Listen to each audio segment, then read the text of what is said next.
नमस्कार, स्वागत है झारखंड की फटाफट ताजा बड़ी खबरों में। पहली बड़ी खबर, झारखंड में 15 जनवरी के बाद फिर से गिरेगा तापमान, बढ़ेगी ठंड। झारखंड में कड़ाके की ठंड का असर जारी है। झारखंड के कई जिलों में न्यूनतम तापमान 10 डिग्री सेल्सियस से नीचे चला गया है। खबर है कि मौसम विज्ञान केंद्र रांची ने पूर्वानुमान जारी करते हुए कहा है कि 14 जनवरी तक दिन भर आंशिक रूप से बादल छाए रह सकते हैं। सुबह के समय धुंध रहने की संभावना है। वहीं 15 जनवरी के बाद मौसम साफ होने की संभावना है।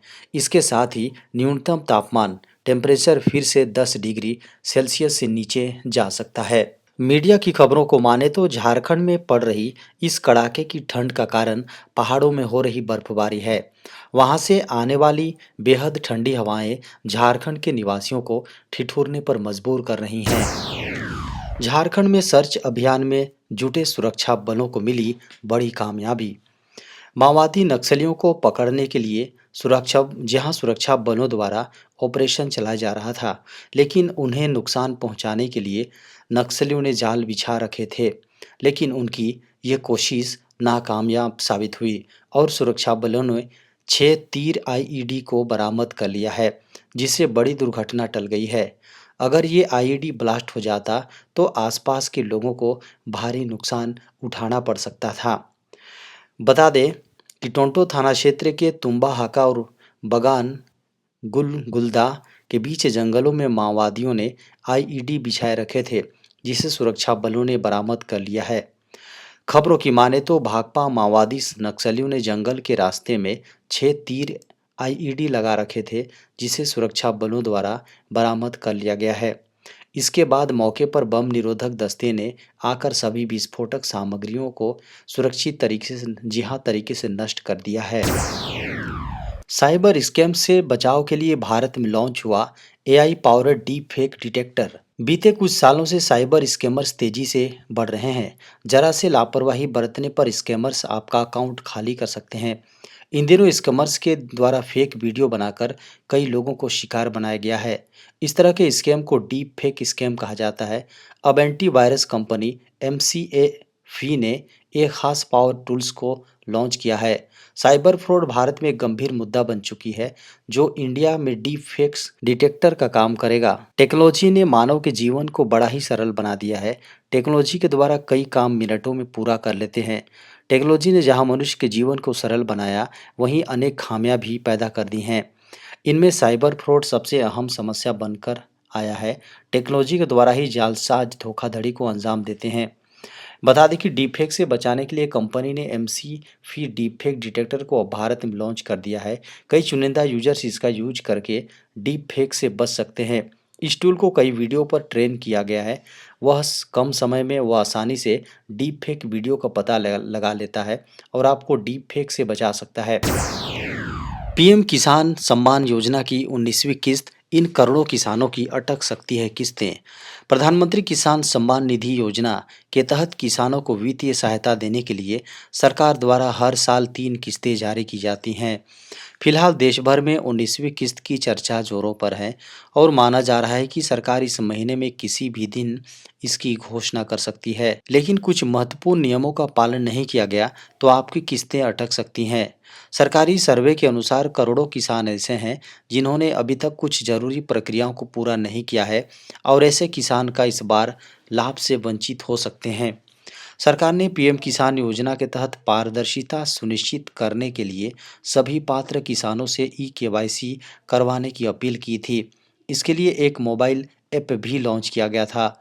बावजूद इसके सरकारी सर्वे में पता चला है कि लाखों किसान हैं जिन्होंने ई-केवाईसी प्रक्रिया को पूरा नहीं किया है। ऐसे किसानों के लिए अगले कुछ दिन बहुत महत्वपूर्ण हैं, क्योंकि अगर आपने ई-केवाईसी नहीं की तो आपकी किस्तें अटक सकती हैं। यूजीसी नेट 2024 के लिए एडमिट कार्ड जारी, 15 व 16 जनवरी की होगी परीक्षा।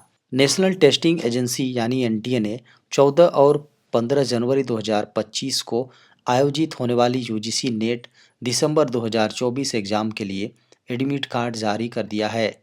एग्जाम में उपस्थित होने वाले अभ्यर्थी आधिकारिक वेबसाइट ugcnet.nta.ac.in पर जाकर अपने एडमिट कार्ड को डाउनलोड कर सकते हैं।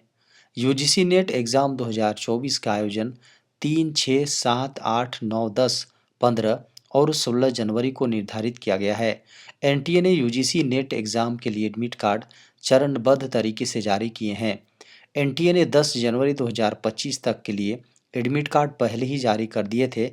अब 15 और 16 जनवरी 2025 के लिए एडमिट कार्ड जारी कर दिए गए हैं। बता दें कि नेशनल टेस्टिंग एजेंसी यानी एनटीए कंप्यूटर आधारित टेस्ट सीबीटी मोड में 85 विषयों के लिए यूजीसी नेट दिसंबर 2024 आयोजित करेगी। पिछले वर्षों के पैटर्न को देखते हुए यह उम्मीद है कि एग्जाम से 2 या 3 दिन पहले एडमिट कार्ड को जारी किया जा सकता है। देश के हर संसदीय क्षेत्र में खुलेंगे एक पासपोर्ट सेवा केंद्र। देश के सभी 543 संसदीय क्षेत्रों में पासपोर्ट सेवा केंद्र खुलेंगे।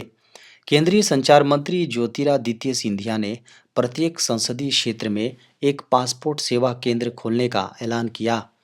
उन्होंने जी हाँ, गुना में उन्होंने पासपोर्ट सेवा केंद्र का उद्घाटन शनिवार को किया। सिंधिया ने पासपोर्ट सेवा केंद्र पीएसके का ऐलान करते हुए बताया कि मध्य प्रदेश में साल 2025 में 6 नए पासपोर्ट सेवा केंद्र खोले जाएंगे। उन्होंने कहा कि गुना के लोगों को पासपोर्ट बनवाने के लिए भोपाल और ग्वालियर जाना पड़ता था, लेकिन पासपोर्ट सेवा केंद्र उनकी समस्याओं का समाधान करेगा। ज्योतिरादित्य सिंधिया ने कहा, प्रधानमंत्री नरेंद्र मोदी ने सेवाओं के विस्तार के उद्देश्य से प्रत्येक संसदीय क्षेत्र में एक पासपोर्ट सेवा केंद्र स्थापित करने का निर्णय लिया है। डाक विभाग विदेश मंत्रालय के साथ मिलकर पासपोर्ट सेवा केंद्र को स्थापित करेंगे।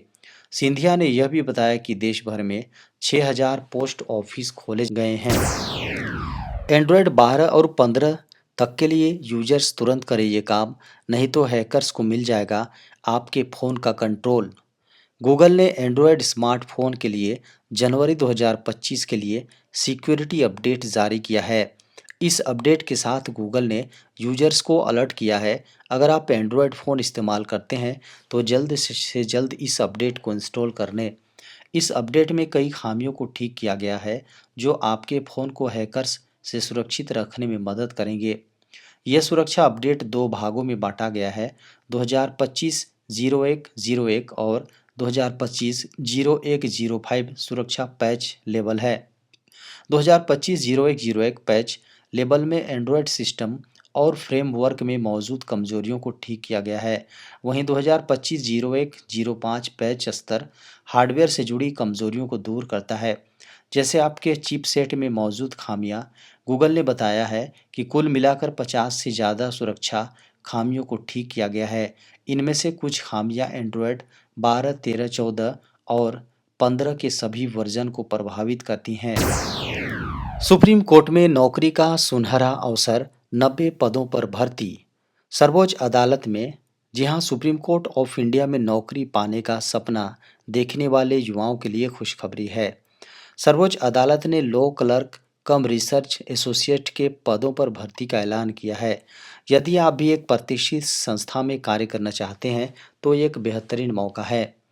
इस भर्ती के जरिए सुप्रीम कोर्ट में कुल 90 पदों को भरा जाएगा। आवेदन प्रक्रिया 14 जनवरी से शुरू हो रही है और इच्छुक उम्मीदवार 7 फरवरी तक आवेदन कर सकते हैं। सुप्रीम कोर्ट में लॉ क्लर्क कम रिसर्च एसोसिएट पद के लिए आवेदन करने के लिए उम्मीदवारों के पास भारत के किसी मान्यता प्राप्त विश्वविद्यालय से लॉ में बैचलर डिग्री होनी चाहिए। इसके अलावा उम्मीदवारों को रिसर्च और एनालिटिकल स्किल्स, राइटिंग एबिलिटी और विभिन्न सर्च इंजनों जैसे ESCR, Manupatra, SCC online, Lexis, Nexis, Westlaw आदि का उपयोग करने का अच्छा ज्ञान होना चाहिए। इस भर्ती के लिए आवेदन करने वाले उम्मीदवारों को 500 रुपये का आवेदन शुल्क देना होगा, जिसमें बैंक शुल्क भी शामिल हो सकता है। आवेदन शुल्क केवल ऑनलाइन मोड में ही स्वीकार किया जाएगा और इसका भुगतान यूको बैंक द्वारा किए गए भुगतान गेटवे के माध्यम से किया जाएगा। इन लोगों को अपनी चपेट में ले रहा HMPV वायरस, आया भयानक अलर्ट। भारत के कई राज्यों में HMPV वायरस के कई मामले सामने आ रहे हैं, जिससे बच्चों और युवाओं के साथ साथ बुजुर्गों के लिए भी खतरा बढ़ गया है। स्वास्थ्य विभाग ने एहतियात बरतने की सलाह दी है, लेकिन स्पष्ट किया है कि घबराने की जरूरत नहीं है।